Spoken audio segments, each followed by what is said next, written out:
হাসান, যেটা বলছিলেন একটু আগে যে আপনার ফোন হারিয়ে গিয়েছিল, এই ঘটনাটা কি আবার একটু আমরা জানতে পারি? আসলে ঘটনাটা কি ঘটেছিল, আসলে কিভাবে হারানো ফোন?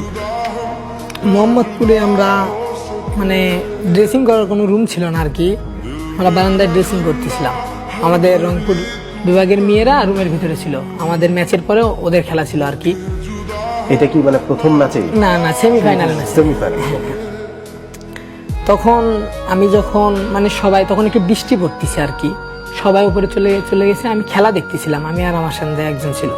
আমরা খেলা দেখতেছি, তখন দেখি সবাই উপরে গেছে। তা আমি আর ওই ছেলে দুইজনে উপরে গেলাম আর কি।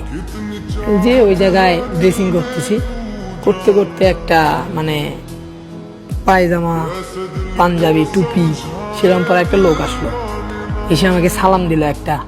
আমি সালামের উত্তর দিলাম। বললো যে সালাম দিলে কেন, চিনতো আপনাকে? না, মানে ও এমন ভাবে এসেছে, মানে বোঝা যাচ্ছে যে উনি একজন পাঁচ ওয়াক্ত সালাত আদায় করে, বোঝা যায় আর কি এরকম। তা আমি এসে মানে শুধু সালাম কি আপনাকে দিয়েছিল না আশেপাশে যারা? না, আমাকে দিয়েছিল শুধু।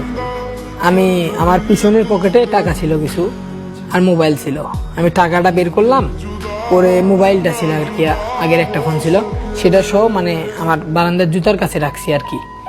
রাখার পরে ওইখানে দেখলো, দেখার পরে আমি ড্রেস করলাম। ড্রেস করার পরে নিচ থেকে স্যার ডাকতেছে। উনি আবার বলতেছে যে তোমাদের নিচ থেকে ডাকতেছে, একটু তাড়াতাড়ি করো। তা আমরা বলছি আচ্ছা ভাই ঠিক আছে, আমরা তাড়াতাড়ি যাচ্ছি আর কি। তো আমরা ব্যাগটা ওই জায়গায় রাখলাম। আরও একটা ছেলে